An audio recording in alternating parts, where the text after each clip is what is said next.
All right, so let's learn how to teach measurements. This is kind of like a two-part thing where I'm teaching you how to measure yourself and also how to show someone else how to take measurements for their custom units. So you got two different things that could possibly happen when it comes to you being a wig maker or a hair replacement system vendor. When you make these pieces, you definitely need to know measurements or they need to send you a mold. So those are the two ways. They send you the mold or you need measurements to make sure that this wig fits properly. So on the in the clip before, I've taught how you can take a tape measure and mark your wig heads. My suggestion is that you mark your wig heads all of the sizes that you have. You should have from a size 20 circumference all the way to I believe it's a 24 is the highest. So mark all of your wig heads. Don't be afraid to do that. We use tape in that tutorial to show you what to do. So now it's doing the exact same thing. How do you get these measurements from your client?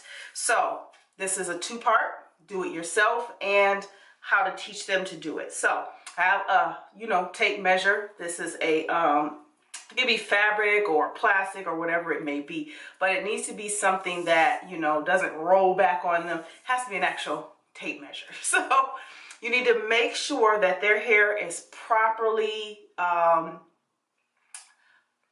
set or properly done, whether they have to do whatever it is to get their hair to lay down as flat as possible. So if that's cornrows, if those are pinned up plaits, which is really what I have, this is the lowest I can really go because I have some very thick hair. I didn't feel like actually corn rolling it back, but that you need to make sure, or if they don't have hair at all, this should be pretty easy. Just tell them to put a wig cap, a liner on, and then take these measurements. So the first is circumference, which is pretty simple. You want to take this from the bottom of the head. That's where the occipital bone is. So I know I'm probably saying it funny, but right under here. So when they bend their head back, this should not move down. You should be sure that it's there. So tell them to put it here, bend their head back, and you know they got that hook. So that's important. And then you want to make sure you go over the ears because you don't want to add the ears into this. You want to make sure that you're getting the actual head circumference. So bringing it all the way in, and I've always been a 22. 22 is your average. Well, it's saying I'm closer to 21 and a half, but I usually use a 22. So that's what I use as far as a wig head is concerned. So this is usually what they call average head size. Most average head sizes are 21, 22. Larger heads, 23, 24, and smaller heads, a little under 21, 20. So that's what you have. And then they can be smaller because, again, we're going to be learning how to make units for kids as well. So this is my circumference. That's how you get them to take the correct circumference. Now you have three other measurements. That's from here, hairline, to under the occipital bone. Okay, and then from here to here, which is ear to ear, and then whatever the width of a person's nape. So from ear to ear, well, let's do the easiest one first. You want to take this beginning of your ruler, you want to tell them to put that dead center of their forehead, not their actual forehead, but right where their hairline is or where they would like their hairline to be. The reason why I say where they would like their hairline to be, because they may not have any edges, they may not have hair. So you want to tell them to place this exactly where they want their hairline to lay. You're going to pull this all the way back. So right down in the center, right where the hairline, and you're going to tell them to not over pull, but you do have to have a little bit of tension. And then you want them to bend their head, and wherever their finger lies, okay? That's what they look for. So I'm going to release at the top, and I have it in my hand, and I see 13 and a half, okay? Or 13, which is the most common for standard size. But here I have 13, okay? So from hairline to underneath the occipital bone, the back of the head, that's your measurement you get. It's mostly around 13, maybe 14 inches, depending on the person. Now from ear to ear, I know it's common. We want to start from here to here when we're talking about making sure that a wig actually fits. Sometimes we can start from mid-ear to other side of the mid-ear. You can do that. But whatever you do, you need to make sure that they take this tape measure and put it right on the top of their head, okay? So it's right top, not back here, because that gives you the wrong impression. You want right top so that you got a nice straight line from one ear to the other, okay? So that's what they do. So we're gonna do this a little bit short. We're gonna place it, and then I am going to start from mid-ear to mid-ear. That's about 14 inches. In reality, I usually do it from top of the ear to the other top of the ear, and the most common, yep, it's about 12, sometimes 13, depending on the person's head.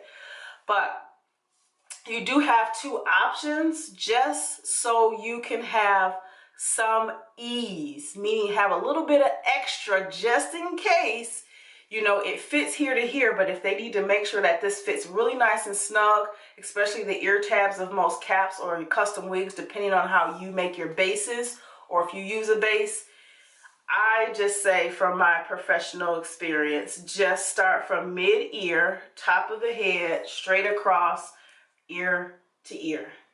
So that number gives me 13 and a half. So I have 13 and a half here and 13 and a half across to the side. So that gives you an impression of what their head size is. Usually 22s are 13, 13. That's the truth. Anyone a little bit larger or 24, you'll know they'll be about an inch or two larger. So I'm speaking as a fashion professional as far as dealing with making clothing and specification packages for manufacturing. I've done all that for years. And so it's the same thing. So last one, we got underneath the occipital bone, but we want to get the actual hairline or the nape line. How thick do they want it to be? So underneath the occipital bone, that's where you're going to start your tape measure, and then you're going to tell them to run that down center to where they want that to stop, and their finger will be there, and that'll be 3 inches. Okay, sometimes you can get up to 4, and I know 4 inches is usually for someone who has a 24 head circumference, but 3 inches is your most common number for that. And then however when they go down 3 inches or whatever they feel, this is based off what they feel. Also, this is based off what you feel. From ear to ear, the most common is about 4 inches, but we'll see. So, because I can feel, it's about 4 inches. So I want you guys to understand that your mannequin heads help you a great deal when you do not have that client in your seat and you're a person who just produces the product, okay? Even if you are a person who does both, where you do the measuring, the making, and the fitting, you still need to know all of these steps, and you need to be able to make the product on a wig head, because you're not going to have the client there actually sewing the wig together, or you're not going to do that. You're going to be making it the professional way. So last but not least, recap: circumference, forehead to underneath the occipital bone in the back, mid-ear lobe to mid earlobe, so ear to ear, right at the top of the head, under the occipital bone, and down to where they feel comfortable that they're, because see there's a bend there, so where they feel comfortable that they want that wig hairline to come down, and then from one side to the other as far as their nape width. So I hope this helps. This actually shows you how you can do it yourself, because it's how I'm teaching it to you, and this helps you show how to teach someone else. There are ways that you can provide this particular service to your clients, considering everything is now being online, and my job is to help you do everything and still offer your services online, using online for marketing, for teaching, for educating, and for making sure you're providing a great product. So that's it, and I'll see you guys in the next class.